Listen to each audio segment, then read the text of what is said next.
میں آپ سے شیخ یہ پوچھنا چاہتا ہوں، کوئی ایسی دعا بتا دیں اس فیئر کو اوور کم کرنے کی. جیسے آپ نے ایک تو یہ اللہ اللہ ربی لا شرک بھی شیئن، اور کچھ ایسے کلمات پتہ لگ جائیں جو دعا کریں تو ایک تقویت ایک ملے. تو استغفار جو ہے نا صحیح، بہت بڑی چیز ہے. استغفار کے بہت سارے کلمات حدیث کے اندر آئے. صحیح. ایک ہے استغفار رب اغفر لی وتب علی انک انت التواب الغفور. بہت شاندار استغفار ہے. قرآن مجید میں نہیں، یہ اچھا، حدیث میں حدیث میں. رب اغفر لی وتب علی انک انت التواب الغفور. ٹھیک ٹھیک، ایک استغفر اللہ الذی لا الہ الا هو الحی القیوم واتوب الیہ. بالکل صحیح. یہ والا جو ہے نا استغفر اللہ الذی لا الہ الا هو الحی القیوم واتوب الیہ، اندازہ کیجئے کہ حدیث میں قرآن میں آتا ہے کہ جو شخص میدان جنگ سے فرار ہو نا ہوئے ہوئے. اس پر اللہ کا غضب نازل ہوتا ہے. صحیح یعنی میدان جنگ سے، میدان جہاد سے جو شخص فرار ہو صحیح اس پر اللہ کا غضب نازل ہو. صحیح. اس قدر اس نے بڑا جرم کیا. نبی کریم صلی اللہ علیہ وسلم فرماتے ہیں کہ جو شخص سوچ سمجھ کر 3 دفعہ یہ پڑھ لے ہوئے ہوئے. استغفر اللہ الذی لا الہ الا هو الحی القیوم واتوب الیہ، ہائے ہائے 3 دفعہ سوچ سمجھ کے پڑھ لے. اللہ. نبی پاک صلی اللہ علیہ وسلم نے فرمایا اللہ تعالیٰ اس کے سارے گناہ معاف کر دیتا ہے، چاہے وہ میدان جہاد سے فرار ہوا ہو. اللہ. اب اندازہ کریں پیچھے بات کیا رہ گئی. اللہ. یعنی اتنا بڑا اگر گناہ اس سے سرزد ہوا ہے اور وہ اللہ سے معافی مانگتا ہے استغفر اللہ الذی لا الہ الا هو الحی القیوم 3 دفعہ یہ کہتا ہے تو اللہ تعالیٰ اس کے سارے گناہ معاف کر دیتا ہے. پھر حدیث میں آتا ہے کہ سبحان اللہ و بحمدہ، صحیح. جو شخص یہ 100 دفعہ پڑھتا ہے صحیح. سبحان اللہ و بحمدہ، بس اتنا، صحیح. اور اللہ تعالیٰ اس کے گناہ معاف کر دیتا ہے چاہے سمندر کی جھاگ کے برابر ہو. کیا بات. یعنی جتنے بھی گناہ ہیں اللہ تعالیٰ معاف کر دیتا ہے. بالکل ٹھیک. تو یہ اسی طرح جو اللہم اجرنی من النار ہے، جی ہاں جی ہاں.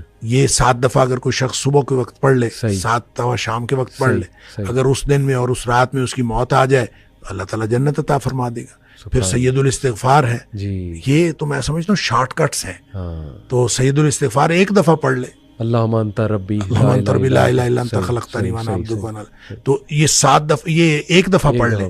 صحیح. دن کے کسی ایک حصے میں پڑھ لے، اس دن فوت ہو گیا تو انشاءاللہ جنت میں چلا جائے گا. سبحان. رات کے کسی ایک حصے میں 1 دفعہ پڑھ لے سبحان. تو اس رات فوت ہو گیا تو جنت میں چلا جائے گا. تو گویا صبح و شام کے یہ اذکار میں یہ تو شارٹ کٹس ہیں صحیح. کہ اگر انسان یہ پڑھ لے صحیح. تو انشاءاللہ وہ جنت میں جائے گا. باقی جو انسان کو یہ خیالات آتے ہیں نا، سائیکولوجیکلی انسان کو ریگریٹ ختم نہیں ہوتا، یا گلٹ ختم نہیں ہوتا، یا آپ کہہ لیجئے کہ اس کے وسوسے ختم نہیں ہوتے، تو اس کے لیے ایک علاج نبی کریم صلی اللہ علیہ وسلم نے بتایا، وہ ہے لا حول ولا قوت الا باللہ. واہ. بس اتنا. صحیح. اور اس کو اگر 100 دفعہ کوئی شخص پڑھ لے، اچھا. لا حول ولا قوت الا باللہ. صحیح صحیح. لیکن پڑھنا کیسے ہے؟ پڑھنا اس طرح نہیں ہے کہ آپ بس پڑھتے جائیں. یہ ہے کیا لا حول ولا قوت الا باللہ؟ اصل میں کیا ہے؟ حول کا معنی بھی قوت ہے اور قوت کا معنی بھی قوت ہے. لا حول ولا قوت، یوں کہہ لیجئے نہ کوئی اجتماعی طاقت، نہ کوئی انفرادی طاقت، الا باللہ، سوائے اللہ کے.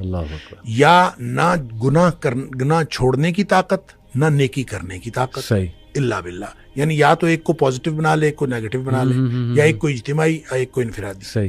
اب اللہ کے سامنے اس کو اپنا مسئلہ سمجھ کے نا، اپنا جو بھی مسئلہ ہے وہ سوچے، اور سوچ کے اپنے اللہ کے سپرد کر دے.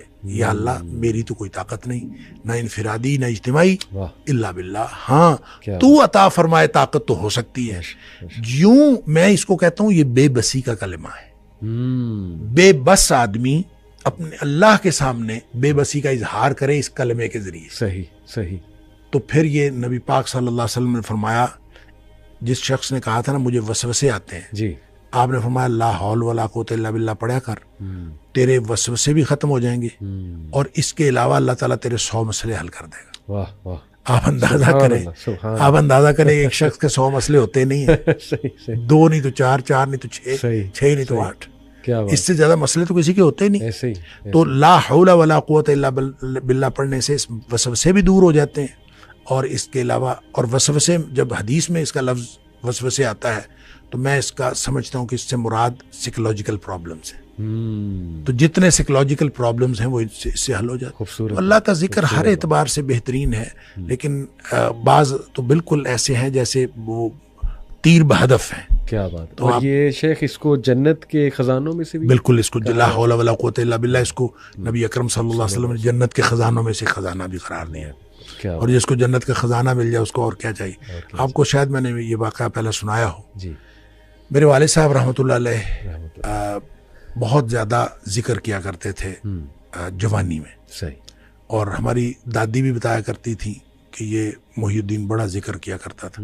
تو اس کے مختلف وہ جنگل میں چلے جاتے تھے، بعض اوقات اپنا ان کا تو طریقہ کار تھا.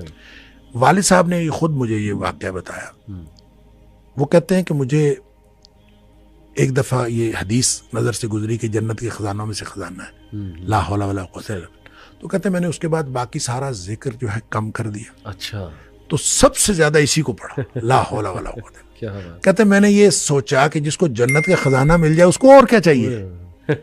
تو کہتے ہیں میں نے صبح و شام کثرت کے ساتھ لا حول ولا قوت الا باللہ بس یہی پڑھا. اصل میں یہ بات والد صاحب نے مجھے اس سوال کے جواب میں بتائی تھی کہ والد صاحب نے کبھی بھی دنیاوی طور پر کوئی کاروبار، کوئی جاب نہیں کی.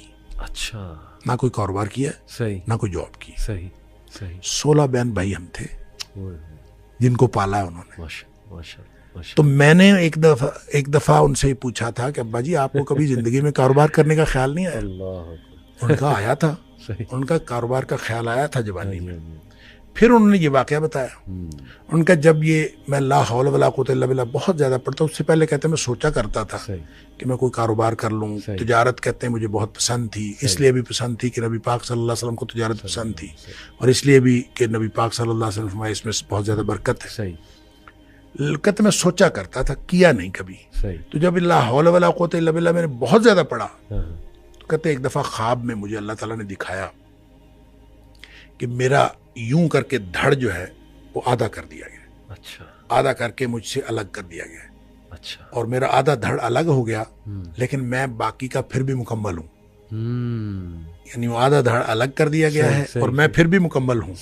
اور مجھے خواب میں ہی بتایا گیا، یہ سمجھایا گیا کہ تیری دنیا ہم نے تجھ سے الگ کر دی ہے. جنت مانگتے تھے نا، تو ہم نے تجھ سے تمہاری دنیا الگ کر دی ہے. تو والد صاحب یہ فرمایا کرتے تھے کہ اس کے بعد مجھے زندگی میں کاروبار کرنے کا خیال بھی نہیں آیا. اس سے پہلے خیال آتا تھا، کیا تو پہلے بھی نہیں تھا، اس سے پہلے خیال آتا تھا، اس کے بعد کبھی کاروبار کرنے کا خیال بھی نہیں آیا. کیا بات ہے. یہ کاش کی باتیں ہمیں سمجھ لگ جائیں. میں بس ایک اور چھوٹا سا واقعہ آپ ہی کی اس بات سے یاد آ گیا. خالد بن ولید رضی اللہ تعالیٰ عنہ، آئی تھنک یہ جو رومیوں کے خلاف جنگ تھی اس میں وہ اکیلے ہی نکل جایا کرتے تھے، اور یہ ان کی عادت تھی اکثر پیٹرولنگ کرنے. دشمن کے خیموں تک پہنچ جایا کرتے تھے، دیکھتے تھے کہ کتنے ہیں اور کیا معاملات ہیں، ویپنری کون سی ہے.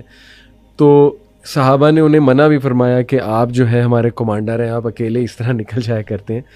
تو انہوں نے اس موقع پہ ایک بات کی کہ کیا تم نے حدیث نہیں سنی؟ اللہ کے نبی صلی اللہ علیہ وسلم نے فرمایا کہ وہ انسان جو اللہ کا ذکر کرتا ہے اور جو نہیں کرتا اس کی مثال زندہ اور مردے کی. انہوں نے کہا یہ سارے مردہ ہیں، میں زندہ ہوں. میں تو اس لیے وہاں پہنچ گیا. شیخ یہ اگر ہمارا بلیف بلڈ ہو جائے ذکر پہ، ایمان کی بات، اور یہ ایمان ہمارا بلڈ ہو جائے تو میرا خیال سارے مسئلے حل ہیں.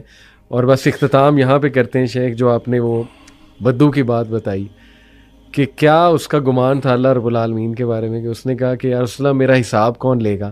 تو اللہ کے نبی نے کہا اللہ لے گا. تو وہ جمپے مارتا ہوا گیا. اس نے کہا بس پھر تو بات میں بخشا گیا، پھر تو میں بخشا گیا. سبحان اللہ. شیخ اللہ آپ کو بہت خوش رکھے، اللہ آپ سے راضی ہو. آپ کا یہ اللہ تعالیٰ ہم سب کو